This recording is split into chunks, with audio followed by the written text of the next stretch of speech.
Welcome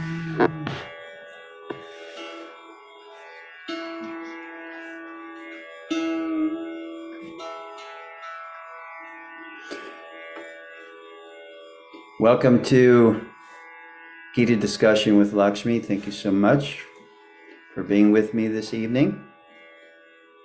We'll be concluding the 16th chapter of the Gita, the divine and demoniac nature.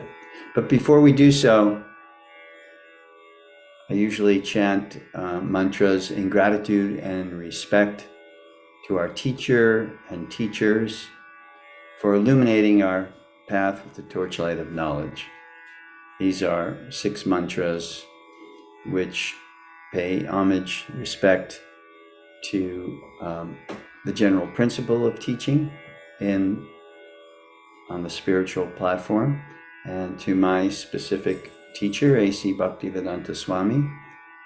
So let's begin with these mantras.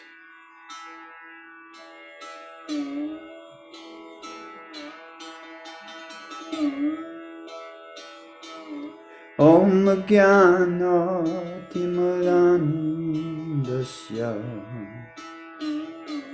Gnanjana Shalakaya Chakshuro Militam Jena Tasmai Sri Gurave Namaha Tasmai Sri Gurave Namaha. Sri Chaitanya Manobhishtam Stapitam Jena Bhutale Swayam Rupa Kadamayam Dadati Samadhantikam Namo Vishnupadaya Krishna Prestaya Bhutale Srimate Bhakti Vedanta Swami Niti Namine Namaste Saraswati Devi Gauravani Pracharine Nirvishesha Shunyavadi Vastutadishotarini Sri Krishna Chaitanya Prabhu Nityananda Sri Advaita Gadadhar Shivasadi Gaur Bhakta Vrinda Hare Krishna Hare Krishna Krishna Krishna Hare Hare Hare Rama Hare Rama Rama Rama Hare Hare Krishna Krishna Hare Hare Rama Rama Hare Hare.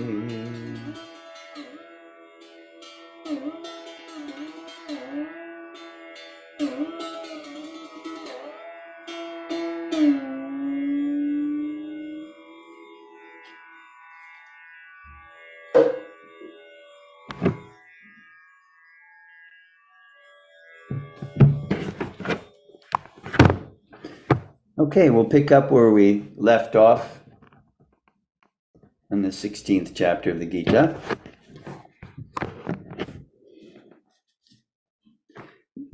Just as a recap for those of you that may not have been in the previous class, we are on the 16th chapter, the divine and demoniac natures, where Krishna is describing what it looks like, both in characteristics and in actual attitude, displayed attitude, manifest action in words, etc. So we're moving into, we went over the divine qualities, and Krishna says in there, the divine, I think it's in verse 1, yeah, he describes it as follows: fearlessness, purification of one's existence. Purification of one's existence means practicing a sadhana, and by doing so, cleansing the heart of all the anarthas, or unwanted things, dirty things in the heart. Cultivation of spiritual knowledge, charity, excuse me, self-control, performance of sacrifice, study of the Vedas, austerity, simplicity, nonviolence, truthfulness, freedom from anger, renunciation, tranquility, aversion to fault finding. This is an important part because for some it makes up their entire day: fault finding, criticizing, rumor mongering, etc. So it's a divine quality not to do that, to be able to check one's mind and not do that. Compassion for all living entities. And notice here, compassion for all living entities means exactly that. Every living entity displaying life, whether it be human beings of all different races and denominations, or animals of all sorts, all living entities, to have respect for and compassion for. Freedom from covetousness, that's like greed. Gentleness, modesty, steady determination, vigor, forgiveness, fortitude, cleanliness, and freedom from envy and from the passion for honor. These transcendental qualities, O son of Bharat, belong to godly men endowed with divine nature. So Krishna is describing divine nature. Pride, arrogance, conceit, anger, harshness, and ignorance. So herein Krishna is delineating 6 qualities: pride, arrogance, conceit, anger, harshness, and ignorance. These qualities belong to those of demoniac nature. And when you talk about ignorance, it then includes a whole other set of attitudes and natures to the detriment. These transcendental qualities, the transcendental qualities of divine nature, are conducive for one's spiritual path and thus liberation, whereas the demoniac qualities keep us bound in this world, in this material world. So that's why Krishna is going over these, to let us know the characteristics, the attributes that we display, that we cultivate during the course of our life, has an effect on our consciousness, which will direct us towards liberation. In Sanskrit, the word is mukti, towards liberation, which means freedom from bondage, freedom from the negative qualities that are the source of our misery, our suffering. Or the demoniac qualities, which make for bondage. It keeps us tied to this mortal world, to this the illusory world. So now we're moving on to 7. Yeah, now Krishna, once he's given the basics, let me see here. Once he's given the basic qualities, now he describes what it looks like in one's character, what it looks like, how one acts. So we'll start with 7, and I'm going to read all the way. Be patient with me. I'm going to read all the way to like 20, because Krishna has a stream of thought that he's sharing with us in terms of what it looks like to display those characteristics, the pride, the arrogance, the conceit, etc. So this is 7 through 20. Those who are demoniac do not know what is to be done and what is not to be done. Neither cleanliness nor proper behavior nor truth is found in them. 8. They say that this world is unreal, with no foundation, no God in control. They say it is produced only of sex desire and has no other cause than lust. 9. Following such conclusions, the demoniac, who are lost to themselves and who have no intelligence, engage in unbeneficial, horrible works meant to destroy the world. Krishna says that, I like the Sanskrit, and that's called ugra karma. Ugra karma means works that are unbeneficial for the world. And you can probably, in your mind, you can come up with a whole list of things that are going on in this world which are ugra karmic or unbeneficial to humanity at large. Not only humanity, but like let's take the cutting down of the rainforests in South America, how that displaces, thousands and hundreds of thousands of different living entities, both human and animal, how the effect of that, cutting down those trees, affects the environment. So this kind of work under the guise of, commercialism is ugra karmic, in that its result affects a vast number of living entities to the detriment.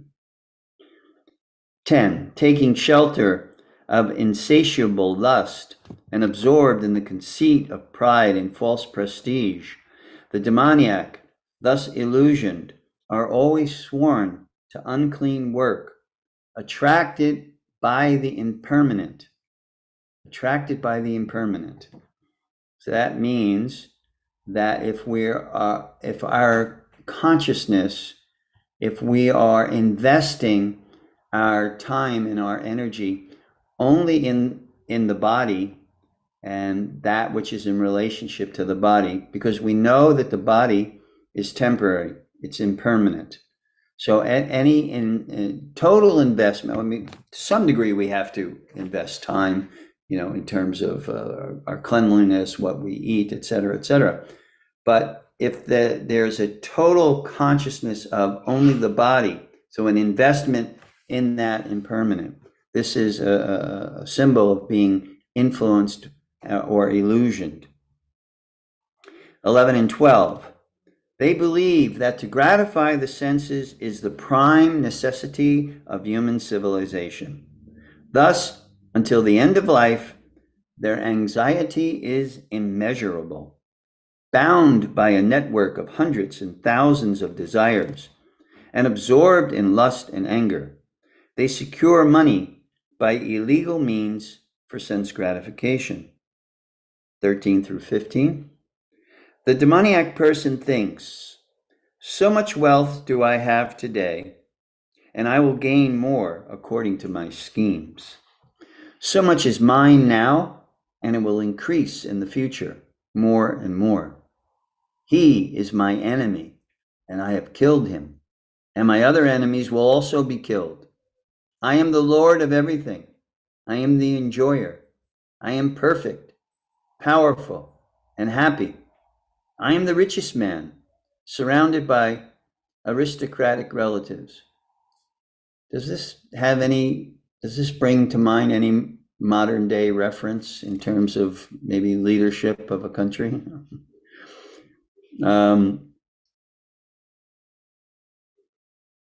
There is none so powerful and happy as I am. I shall perform sacrifices. I shall give some charity, and thus I shall rejoice. In this way, such persons are deluded by ignorance. Text 16. Thus, perplexed by various anxieties and bound by a network of illusions, they become too strongly attached to sense enjoyment and fall down.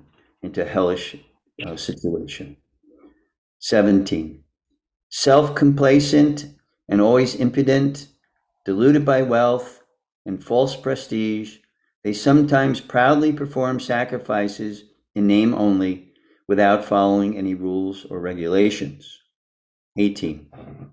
Bewildered by false ego, strength, pride, lust, and anger, the demoniac become envious of the Supreme Personality of Godhead, who is situated in their own bodies and in the bodies of others, and blaspheme against the real religion.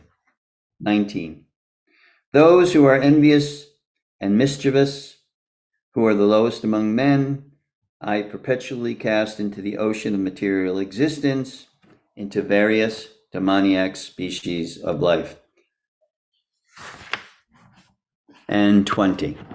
Attaining repeated birth amongst the species of demoniac life, O son of Kunti, such persons can never approach me. Gradually, they sink down to the most abominable type of existence. So there, Krishna has given us divine nature, and he's given us demoniac nature. And one may ask, or one may think that, like, well, you know, I have some pride or I have some arrogance, etc., but am I a demon? Does that make me a demon? And we could say there are two categories, and then there is a world of gradations in between those categories. What does that mean? It means that sometimes, you know, due to various types of influences, we can be arrogant, we can be full of conceit or self-righteousness or self-centered. But and basically, we have a good nature. I mean, that is my firm belief, that most people are good by nature.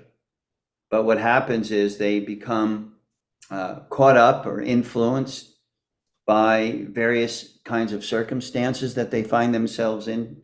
And therefore, what I've mentioned before, the dark side, we all have the dark side of our moon, and we also have our bright side of our moon. So does that mean, what is that, where does that place us? You know, this kind of middle situation where we're not fully divine and fully transcendental, at least I could speak for myself. We're not fully divine, fully transcendental. We still have some dark moments in terms of our life. Where does that place us? Does that mean we're lost? Well, I have two stories coming from the Bhagavad Purana, which kind of exemplifies the person who is predominantly good, but by bad association becomes influenced and begins for the rest of their life pretty much displaying demoniac qualities. It's a famous story, the story of Ajamil. And Ajamil was he was a young man, and he came from a very good family, a very religious family, a family of Brahmins in South India. And Ajamil, coming from this good family, had very good qualities. He was married to a wonderful woman, very chaste lady, who also was of good qualities. And then one day, Ajamil, as he was doing his duties and going around the village, you know, he observed a man and a woman embracing and behaving in a way publicly that, of course, was not suitable for that particular Brahminical culture, the culture of saintly personalities. And Ajamil found himself very attracted to that behavior. Now, how is it that a person who's been cultivating this divine nature, all of a sudden, the attraction is there to a more base type of lifestyle? We have, according to the yoga system, Patanjali describes the sanskars. Sanskars means impressions. Everything, and this is why it is important in yoga, and particularly if you see yoga as a spiritual discipline beyond just a physical discipline. But in yoga, we live a very regulated and controlled life, because sanskars means impressions that are there that have accumulated, according to Bhagavad Gita and other sacred texts in the yoga system, for many, many births. What we contemplate, Krishna says that in the second chapter, whatever we contemplate, that we become attached to. So that contemplation means you're thinking about something all the time. And therefore, as a result, you become attached to it.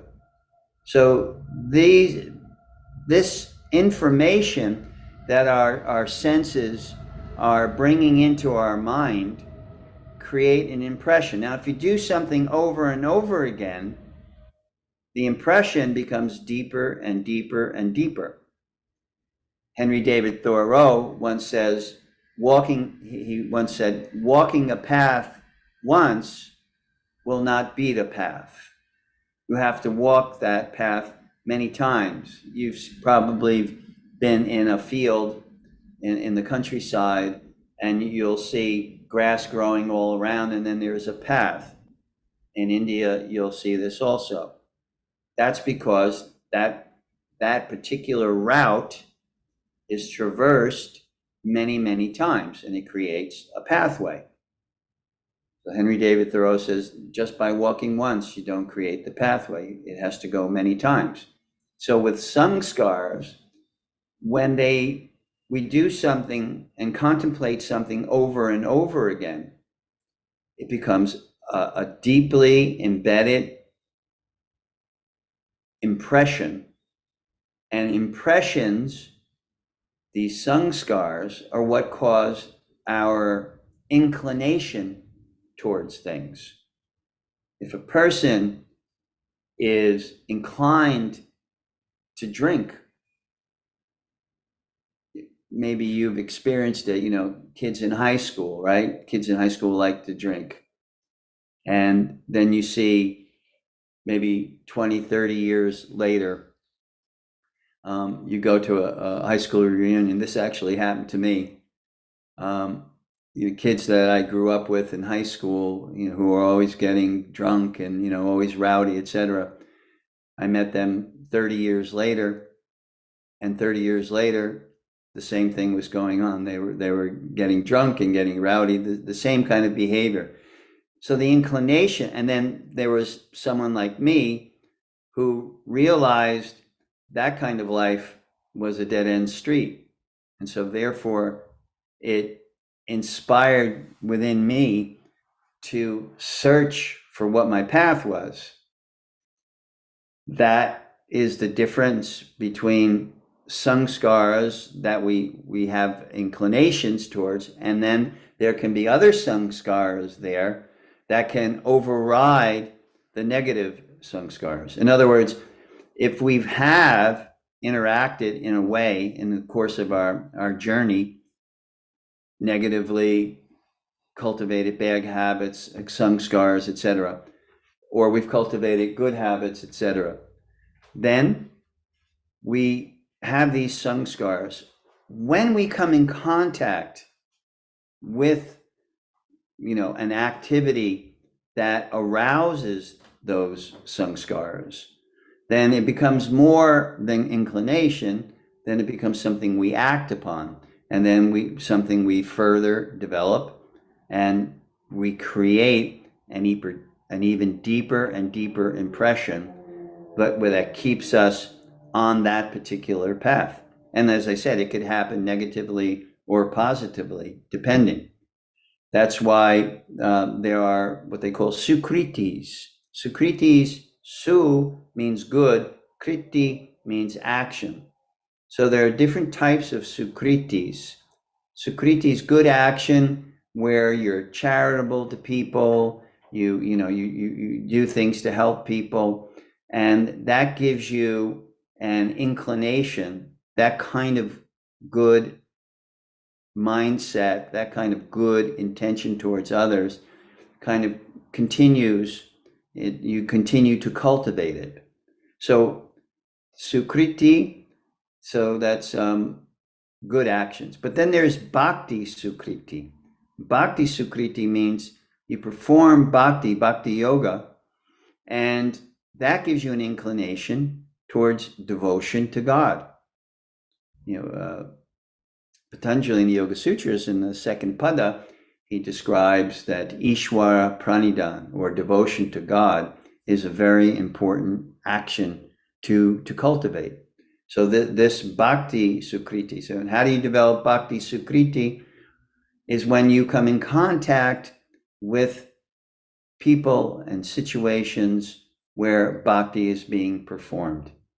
And then if there's even an impression of bhakti sukriti, it can arouse that inclination, that interest. And then you see how a person's life can change. So with Ajamil, his sukriti, his action or inclination towards sinful life was aroused when he experienced it. And then it must have been such a deep sanskara, such a deep impression, that his inclination became very strong. And he actually gave up his very good wife, chaste wife, pure-hearted wife, and he courted the prostitute. And he married her and had many children with her, and he adopted means of gaining income, illegal means, etc. So you see what we have here in terms of how does someone influenced by demoniac qualities act?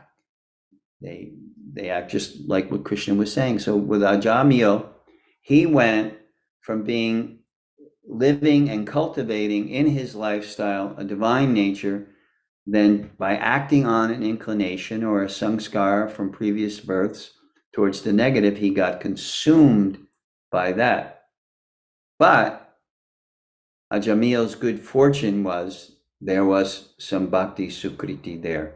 So one of his children was named Narayan, and at the time of his death, Ajamil's passing, he called out the name of his son Narayan. But there was no real connection to God, the Narayan, which means it's the name of God, of course, in the bhakti tradition. But because he did it with an open heart, he didn't pass away at that point. He was given an opportunity to further cultivate his bhakti, and he did. And he completely changed around. So you see, we can go from a divine nature cultivation, family, be allured by the more demoniac side, the dark side of our moon, get involved in that, and then come out of it again. Or in some instances, there are other stories where they don't come out of it. They actually get absorbed. And Krishna says here, the continuation of such a mindset brings one further and further down in terms of the quality of their characteristics and their lifestyle. Then there's the opposite extreme. There's a story of Magrari the hunter. Magrari the hunter was a hunter at that, and he was trained by his father, who was a hunter, who was trained by his grandfather, who was a hunter. So he came from a lineage of hunters. But they were very unique type of hunters. They hunted only half killing animals. They would set traps, unlike hunters who would bow and arrow or gun. This particular time period of Magrari the hunter, there were no guns, so it would be bows, arrows, spears, etc. But Magrari's training was set traps, capture the animal in the trap, and the animal would be half dead and a lot of suffering, and then go through an immense amount of suffering and then die. So this was a particularly heinous way to cause suffering to animals. So Narad Muni, who is a personality of the divine order, is a great saintly personality. There are many things that Narad Muni have spoken about and taught us. There's the Narada Bhakti Sutra, a book that Narada Muni had written about the process of bhakti yoga. So Narada Muni was a great saintly personality, and he was walking a path, and he was seeing all of these animals trapped and half dying, squirming and crying out. And Narada Muni, who has done this? Who has caused so much suffering? And finally he came upon Magari the hunter, and he chastised Magari. You're creating so much suffering for these living entities. Why are you doing this? And Magari said, well, what can I do? This is my training. This is how I was brought up to hunt like this. And Narada Muni, he said, Narada Muni, because one of the qualities, one of the characteristics of the divine nature is compassion. So Narada Muni could have just criticized him and belittled him, etc. But Narada Muni, out of compassion, he said to him, do you know the results of your actions? And Magari, he was not a totally bad person, just one who had been caught up in this lifestyle, in this world, cultivated this world. He said, well, this is the way I was trained. So Narada Muni said, again, do you know the reactions of your actions? And Magari said, no, I don't really know. So Narada Muni gave him kind of like a mystic dream where Magari was able to see his future. And the future was all the suffering that he would cause these various animals, he would have to endure. And that's basically a very brief description of the law of karma, that you have action that you perform, and for every action, there's reaction. So basically, Narad Muni revealed to Magari the hunter, if he continued on this path, this would be the reactions. This is what he would have to experience in his future. And Magari was so mortified by the vision, by the dream, that immediately, after coming out of this mystic dream, he immediately said to Narad Muni, he was a bit repentant, and he said, my dear sir, what is it that I have to do to get free from? I could not tolerate, a future where I'm constantly suffering, constantly in misery because of the reactions that I'm getting from my current actions. And Narada Muni said, well, there is a way that you can absolve yourself from these reactions, these sinful actions. And Magari the hunter said, please show me the way. And Narada Muni said, in order for me to show you the way to absolve yourself from all these negative actions that you've performed in your life and the subsequent reactions to those negative actions, you have to demonstrate sincerity. And Magari the hunter said, and how do I demonstrate my sincerity? And Narada Muni said, break your bow. And this, Magari was horrified. I break my bow. I break my very source of livelihood. How will myself and my family exist? And Narada Muni said, if you demonstrate your sincerity, then I will reveal to you the path of bhakti, and you will have full confidence that you will be taken care of. Krishna says in the Bhagavad Gita, my devotee never perishes, that I will always protect. And he not only says it, he tells Arjuna to say it. Arjuna, you declare it boldly that my devotee never perishes. And why does he do that? Because Krishna can break his word if he wants to. He's the supreme. But if his devotee, like Arjuna, makes that statement, then he won't do that. He'll keep that word. So he tells Narad Muni tells Magari, do not worry that if you surrender to the Supreme with all your heart, with all your love and devotion, you will be taken care of. So Magari the hunter takes his bow and he breaks it, throws it into the lake, and Narad Muni gives him instructions on how to cultivate a divine life through the path of bhakti. And Magari does that. It becomes knowledge, common knowledge, that Magari now has gone from being, a very sinful individual to this saintly personality. So, particularly in India, I wouldn't count on it happening here in the United States, but in India, when people see a saintly person, they have a tendency to give in charity. So Magari, people were coming to him, bringing baskets of fruit, baskets of vegetables, or whatever, and all of his needs were taken care of just by him demonstrating his sincerity to cultivate his divine nature. And then all arrangements were made by the Supreme. And this is really a lesson for all of us. It's not a lesson in that we all just renounce, but it is a lesson for us to understand that if we demonstrate commitment to the divine path, then everything will be in divine order. Everything will occur accordingly. And even the understanding that what seems to be negative in our life, what seems to be a tragedy, what is actually a lesson.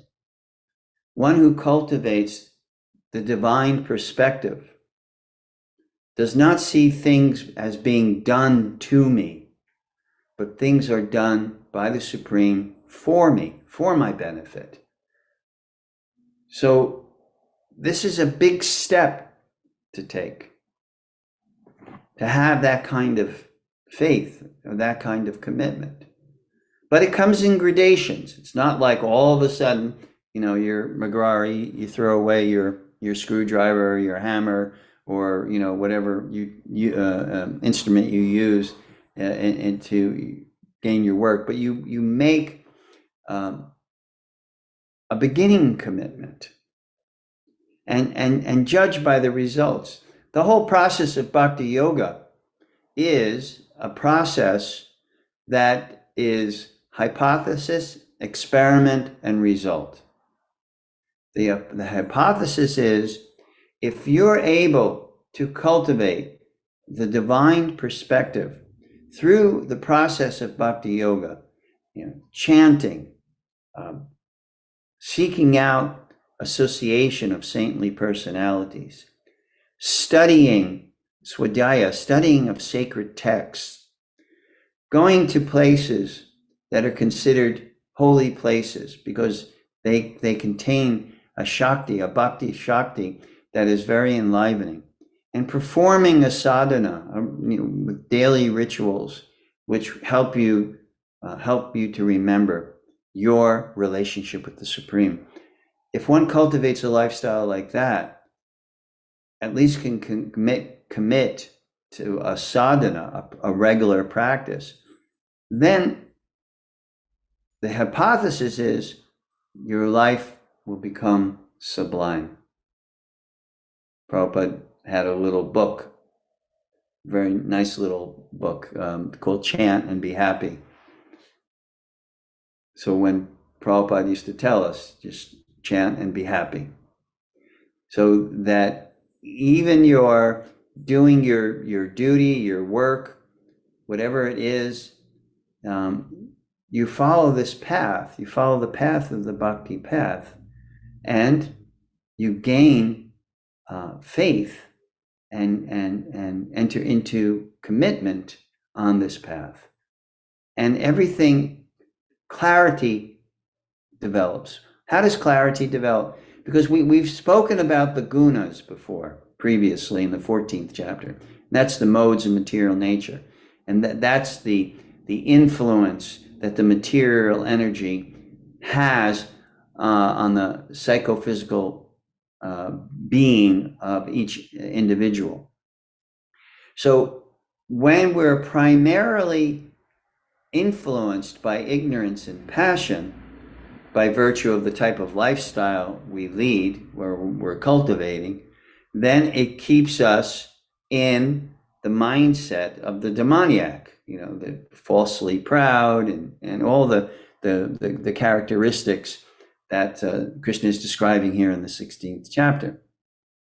But if we cultivate a pure lifestyle, sensitive to the positive energies that are around us, which we can become sensitized to by devotion to the Supreme, who is the source of everything, then gradually we're cultivating a sattvic or goodness mindset. And when one is in a sattvic mindset, a goodness mindset, the attraction to philosophy is there, poetry, clarity of vision, the desire for knowledge, real knowledge that can help us transcend the influence of the gunas.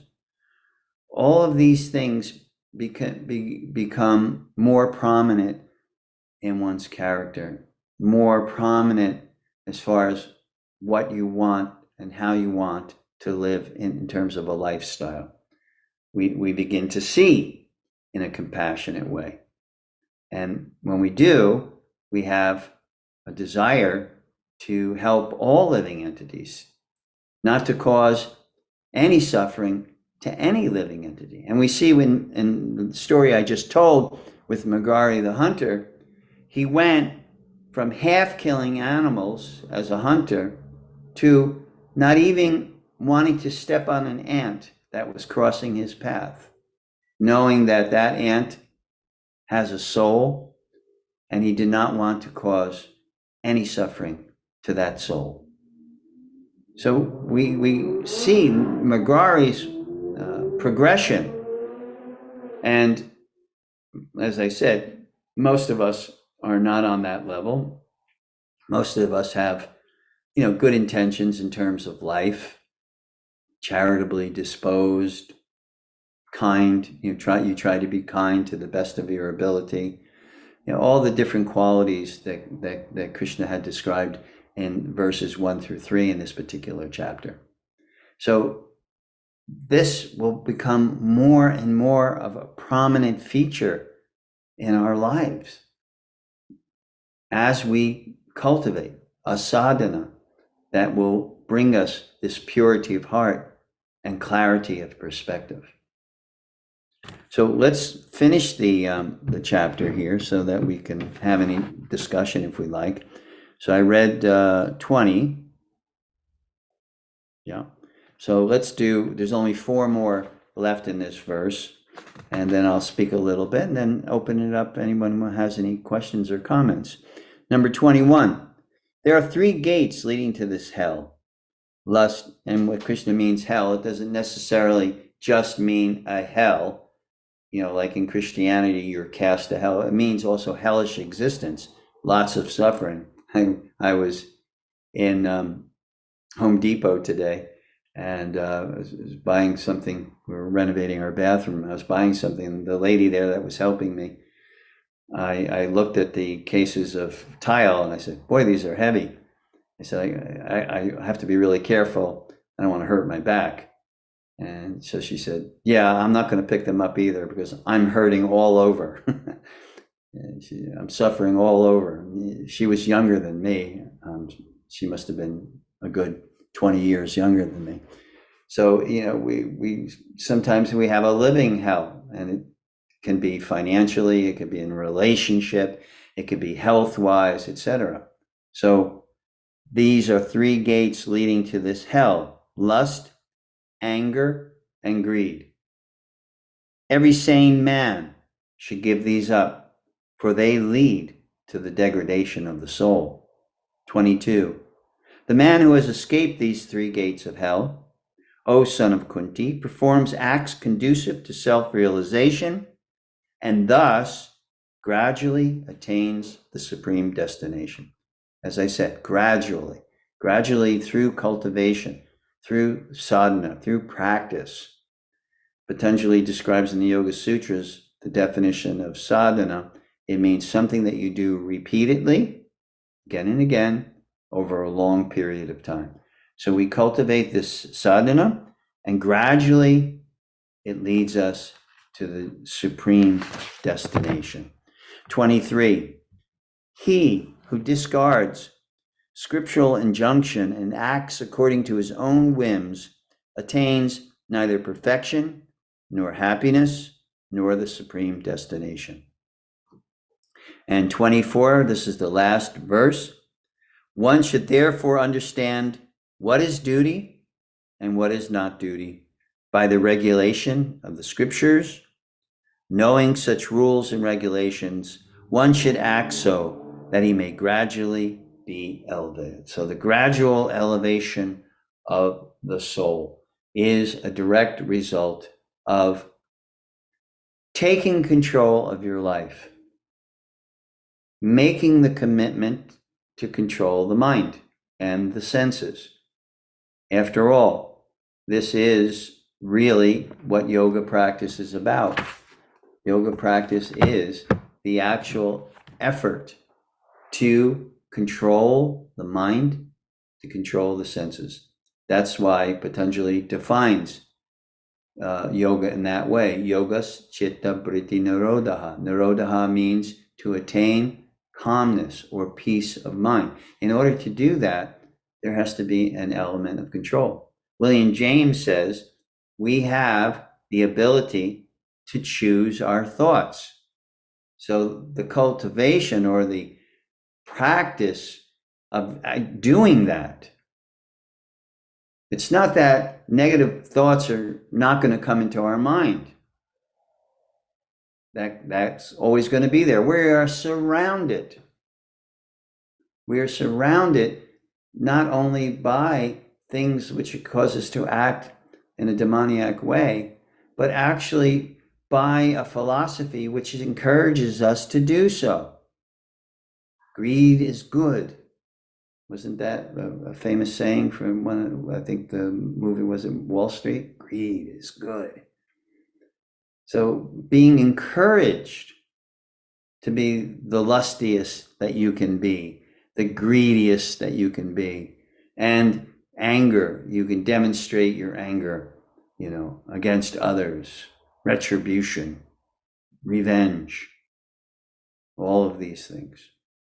So this is the kind of things that Krishna is telling us. Give it up. And how do you give it up? By making a commitment, a resolution to be able to control. Everyone makes New Year's resolutions, right? Oh, I'm not going to eat so much this year, or I'm going to go out and exercise this year. I'm not going to smoke cigarettes this year. Everyone makes New Year's resolutions. And what's the point of making the New Year's resolution? Progressive, to help you to progress. But that resolution, that resolute mindset, is what is cultivated in yoga, in the system of yoga, is ekeha kuru nandana, vyavisatyatmika buddhir, one-pointed intelligence, ekeha kuru nandana. Oh, Arjuna, cultivate this control of the mind. First way Krishna defines yoga in Bhagavad Gita is samatvam. Sama means peaceful. So to be peaceful, to be not too disturbed when bad things happen to you, not be too elated when good things happen to you, but to be situated in between, to remain stable. Another definition of samatvam would be steady or stable or equipoised. That Krishna describes as yoga, to be equipoised. So that means you have to make the effort. The mind is so strong. In the 6th chapter of the Gita, Krishna says the mind can be your best friend or your worst enemy. And the senses feed into the mind. So what chance do we have? The senses are taking in so much data at such a rapid rate. It's the intelligence. Why? It's the aspect of the mind, intelligence, it's the power of discrimination. And if we don't cultivate a purified intelligence, we don't have the power of discrimination to identify daily in our lives what will be beneficial and what will be detrimental to our lives. It is a fight. It is something that we have to work on. Anything that you start anew takes dedication, commitment, right? Whatever you start anew, you don't know automatically. You go to the yoga class for the first time and they tell you to do an asana and you're like, I can't do this. But gradually over time, you do it, you keep doing it, you keep repeating it, and then the body develops an intelligence how to do that particular pose. Anything that we do in life is like that. Gradually over time, when we commit ourselves to it. You want to learn a musical instrument? Okay. You have to practice. This is my mantra to my son, who has so much potential. My mantra is practice. Your musical instruments, your martial arts, whatever you want to do, there is to be a consistency and a methodology to your practice. The methodology is you understand what is the right practice, and then you emulate it. You study what is the correct practice. And how does that often occur? It occurs by seeking out a teacher. It's one thing, if you do yoga on YouTube, but the teacher may show you how to properly do an asana, but the teacher's not personally present. But if you're in the company personally of a teacher and you do something wrong, you think you're doing it right, but no, you're not. When you're in the company of a teacher, a proper teacher, the teacher tells you. And same thing with bhakti, having good association. One of the commitments on the bhakti path is to chant japa on a regular basis. And sometimes habitually we start to chant, but we become inattentive in our chanting. And we're not even pronouncing the mantra properly. And we don't even know it. We're not even aware of it. So that's why the importance cannot be overemphasized. The importance of having good association when one wants to advance spiritually on their path cannot be overemphasized, because that person that you seek as a teacher has no other motivation other than to help you. By virtue of the fact that they themselves are living examples of the proper execution of a sadhana. That's like first and foremost in a teacher when you come across a teacher, that their example is very good. but also that they can also help you by having their association. They can give you some guiding points philosophically, practically. Because, when we want to change our lifestyle and live a purer lifestyle, sometimes we get bewildered on how to do it because there are certain intricacies in our life that we don't know how to navigate. So having someone that can help us makes it just by making suggestions. Well, if you get up at this time, like for instance, one of the biggest things I hear is, oh, it's so hard to chant all that japa in the course of the day. And then you sit down, you objectively look at your lifestyle. You go to bed late, you get up late. So quite naturally, you say, well, go to bed earlier and get up earlier. And all the time that you have prior to whatever your daily duty is, whether it be work or parenting or whatever it is, you've made your slot by just getting up earlier. And the nice thing about getting up earlier is it's peaceful. You don't have all the traffic and all the noise that's there, no matter where you live, because the vast majority of people do not get up really early. So that's like a practical adjustment, and that can come from encouragement from a person that you trust and you see as a teacher. So that's how we're able to get on the path and stay on the path with resolve, commitment, dedication. And then very quickly, as I said earlier in the class, bhakti is hypothesis, experiment, and result. So once you get to the point of willing to make the experiment, then you judge by the result. And Krishna guarantees the result will be there. So thank you very much for your attention, your kindness and attention. If anyone would like to ask a question or share a realization, one thing I like to hear, which is very helpful for me, is to go over, to hear from you all what rang true to you in terms of what was said during the course of the class or what we read. If there was any point that really kind of stuck with you, or you happen to jot it down, make a note of it, and share it with us, that would be good. So questions, sharing realizations, expressing doubts, all of these things, please, now's the time to do so.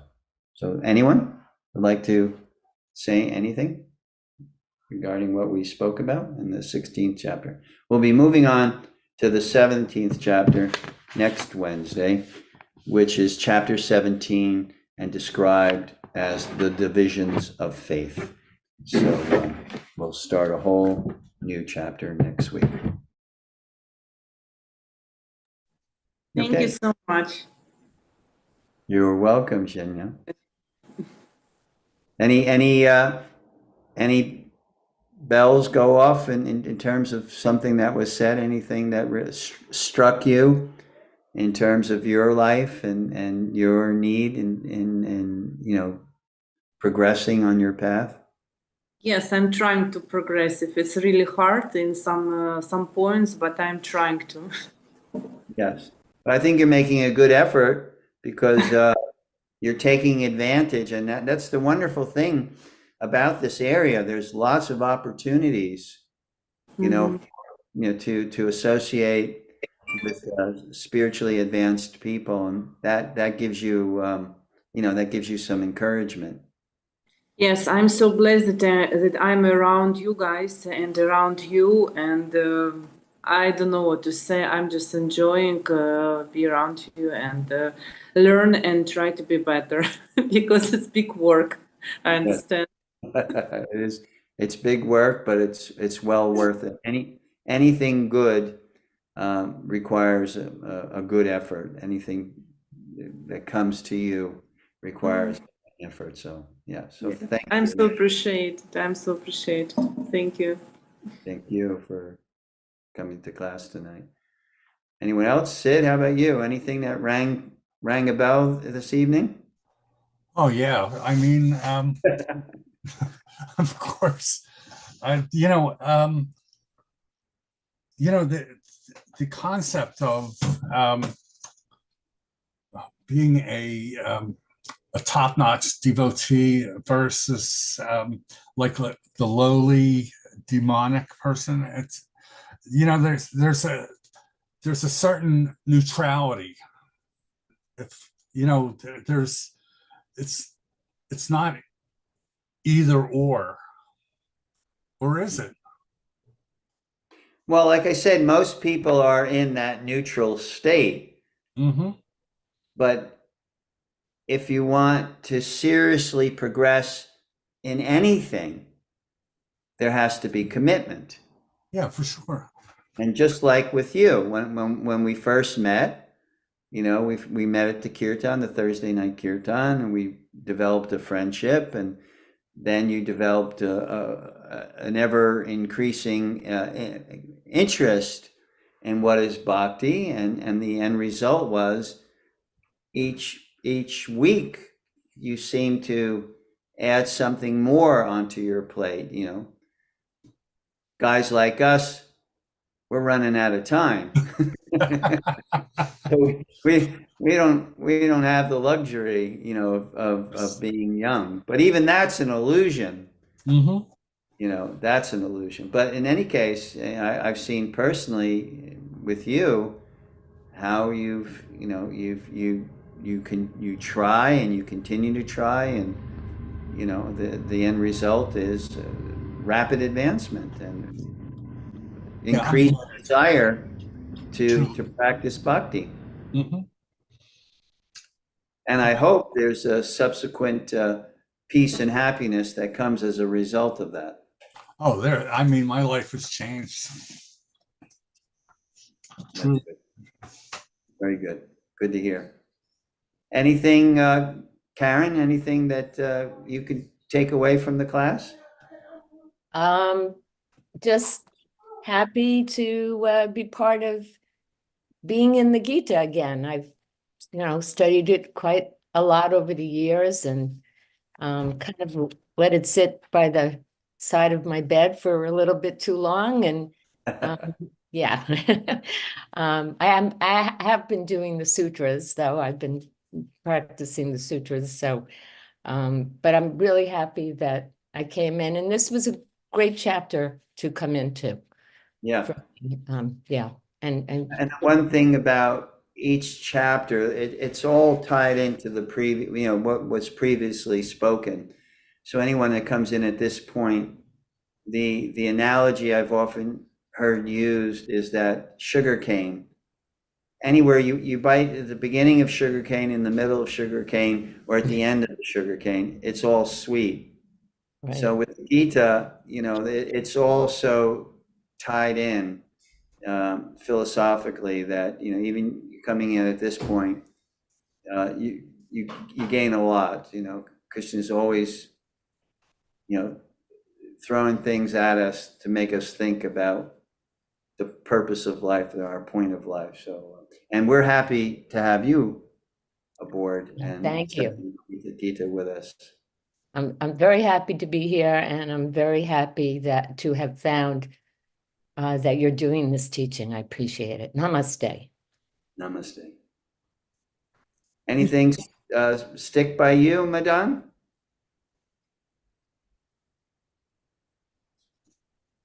Nope, no comment. Okay. How about you? Hold on. Oh, there. I have my mute on. Of course, I have a comment. It's brilliant, and it fills your heart every time you hear this stuff. I read the Gita constantly. I mean, I started over again. I finished it a couple weeks ago, and then I was reading some Bhagavad Gita, and I'm back starting again on the Gita. I don't know how many times I've read it, and each time I get more realizations. And your class is excellent because it provides a wonderful, encompassing feeling about the Gita, and your knowledge is vast, and it helps. It helps me too. So I appreciate it. Wonderful. Thank you.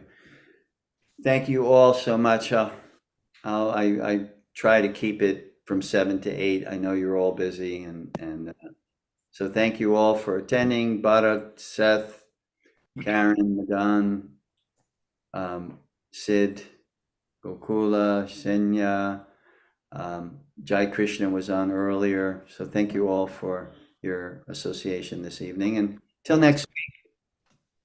Hare Thanks, Krishna. Laksmi. Hare Krishna. Hare Hare Krishna. Krishna.